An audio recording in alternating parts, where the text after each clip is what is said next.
Hello Mara, welcome to my channel. Christine Reyes, trending sa kanyang 36th birthday at nagparinit sa mga taong perfect. Ipinagdiwang ni Christine Reyes ang kanyang ika-36 na birthday at dito na nga siya nag-post ng throwback photo nila ng yumaong Taiwanese actress na si Barbie Hsu. Sa kanyang post, ipinahayag ni Christine ang kalungkutan sa pagpanaw ni Barbie Hsu na pumanaw noong February 2, 2025 dahil sa pneumonia sa edad na 48 years old. Sinabi pa ni Christine, "Rest in peace, Sanchai, our childhood favorite. Also, happy 36th birthday to me today," na may kasamang hashtag na happy birthday to me, Meet Your Garden at Barbie Hsu. Dahil dito, maraming netizens ang nag-repost ng throwback photo ni Christine. Ngunit naguluhan ang ilan kung paano ba dapat mag-react.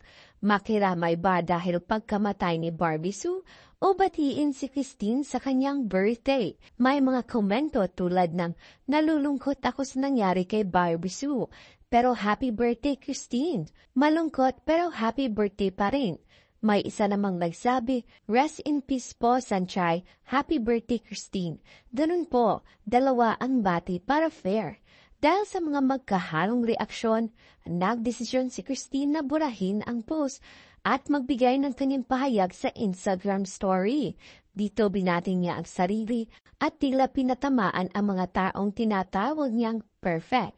Ang mensahe ni Christine, "Maligayang kaarawan sa akin.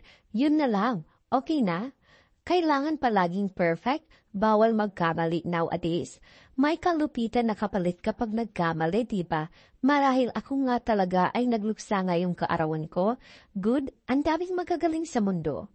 Mukhang hindi naging madali ang birthday ni Christine sa gitna ng mga ganitong reaksyon.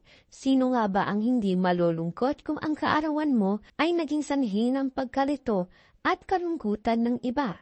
Yun lang, Mare. Thank you so much for watching, Mare. Subscribe for more. Don't forget to watch our other videos.